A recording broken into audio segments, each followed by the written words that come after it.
Bom, gente, dando sequência, né? Então aqui as nossas leituras de notícia e tentando resolver mitos aqui na área da medicina, né? Outra notícia aqui do Viva Bem do UOL. Médico falou em morte súbita. Quando suspeitar de insuficiência cardíaca? Pô, vamos ver aqui. A insuficiência cardíaca atinge 64 milhões de pessoas, segundo as estimativas da OMS. Beleza, isso é verdade.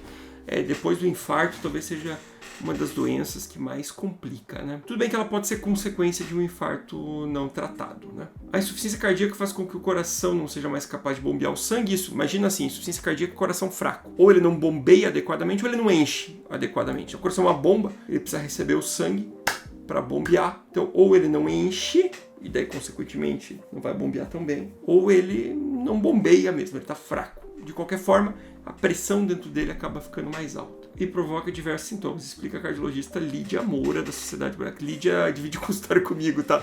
Nem sabia que era notícia dela aqui. Abraço, Lídia. Ela é presidente do Departamento de Insuficiência Cardíaca. Então tá, putz, agora minha amiga aí que deu a notícia aqui, né? Se eu for criticar ela, vai ficar feio pra mim, né? Vamos encerrar por aqui. Não, tô brincando, vamos lá, né? Então, a Lídia é bem competente em insuficiência cardíaca, então eu sei que ela vai explicar bem aqui. O primeiro deles é a falta de ar, que chega ao ponto de o paciente, por exemplo, não conseguir mais ficar deitado. Beleza. Isso aqui acontece pelo seguinte: o paciente com insuficiência cardíaca, ele fica muito sensível à questão da gravidade, tá? E a falta de ar dele é bem marcada por isso aqui. Quando está numa fase um pouco mais avançada, ele tem falta de ar ao esforço, né? Eu explico isso aqui, tem um vídeo que eu conto o que é insuficiência cardíaca, tá? Eu tô colocando ele aqui. A pessoa não consegue deitar. Quando ela deita, tem a distribuição da circulação pulmonar, fica homogênea e ela tem falta de ar. Quando ela está em pé, pelo efeito da gravidade, isso aqui minimiza. Então isso aqui sim, verdade, é uma característica, tá bom? Eu explico lá naquele vídeo de insuficiência cardíaca, se você quiser entender um pouco melhor isso. Normalmente o paciente começa a sentir a falta de ar durante o esforço. Isso aqui é uma coisa que eu tive um lapso lá naquele outro vídeo. É que o esforço ele começa primeiro a grandes esforços, né, acima do que você está habituado, e ele vem diminuindo o limiar do esforço. Eu pensei isso e falei o contrário naquele vídeo, é uma correção que eu tive que colocar.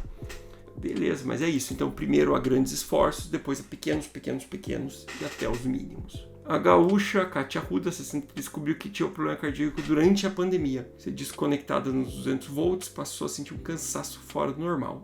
Geralmente é isso daí mesmo. É um cansaço, primeira coisa. O eletrocardiograma não diagnostica insuficiência cardíaca, tá? Mas ele é um bom exame inicial, mas ele não faz o diagnóstico.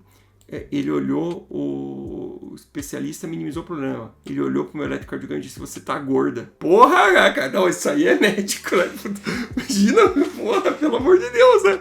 O cara vai falar isso com o paciente. Meu Deus, pior, gente, pior que, infelizmente, eu já vi muito médico fazer esse tipo de coisa. Eu já vi muito médico, cara, é triste, mas, porra, tem que ter jeito, né? Ou você tá gorda, vai procurar um nutricionista. Então, assim, eu acho que se a pessoa tá com excesso de peso, né?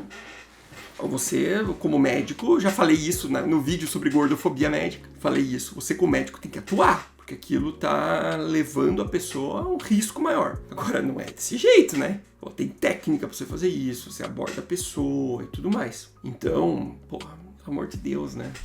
Que vergonha se foi desse jeito. E o eletrocardiograma não faz diagnóstico de insuficiência cardíaca, né? Ele é triagem, o que você faz é ecocardiograma. Mas eu já estava com insuficiência cardíaca e grau 3. Grau 3 ela quer dizer classe funcional 3, mas ela vai 1, 2, 3 e 4, tá? É a intensidade que você tem pra falta de ar.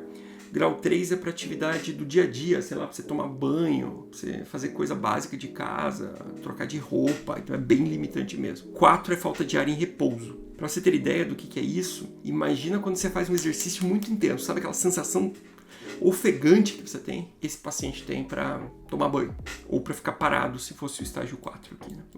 A classe funcional 4. O diagnóstico foi confirmado, você pediu um ecocardiograma, exame que utiliza é um ultrassom, tá? Uma ecografia. O médico falou que poderia ter morte súbita a qualquer momento. Tá? Até o paciente com insuficiência cardíaca ele tem um risco de morte súbita, mas depende muito também da causa, outras coisas. Não é bem assim, tá? Todo paciente com insuficiência cardíaca tem morte súbita. A Kátia foi mencionada aos poucos, foi melhorando. Ela administra um grupo de Facebook de 8 mil pessoas que têm insuficiência cardíaca e podem trocar experiência. Mas a brasileira ainda lembra de como seu cotidiano mudou. Claro, nossa, gente, insuficiência cardíaca limita o paciente.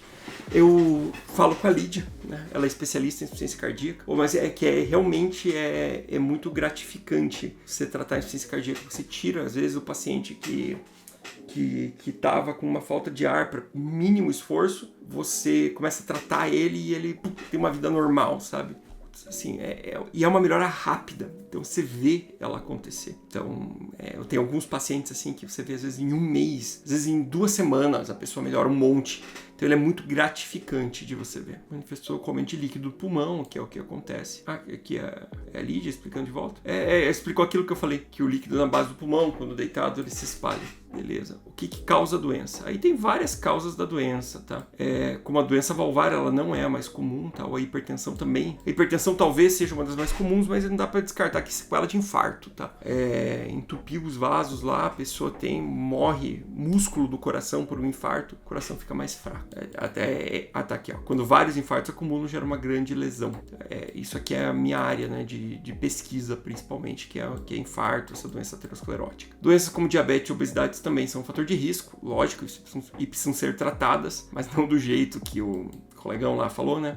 Nesses casos, as insuficiências cardíacas ocorrem porque os corações não dilatam, ficam pequenos. É aquilo que eu falei, ele pode não bater adequadamente ou não encher adequadamente. Aqui é quando ele não enche. E ainda aqui no Brasil a gente tem doença de Chagas, né? Então, aqui cada paciente é único e tem sua história. É verdade, isso aqui é uma coisa que cabe a você como médico ouvir o paciente, saber intervir ali. Então, em geral, notícia boa, ilustrativa, mostra de tudo, a Lídia explica muito bem aqui e eu sinto pela forma como essa paciente foi tratada da primeira vez, né? Se a Kátia estiver vendo aqui o nosso comentário, escreve aí.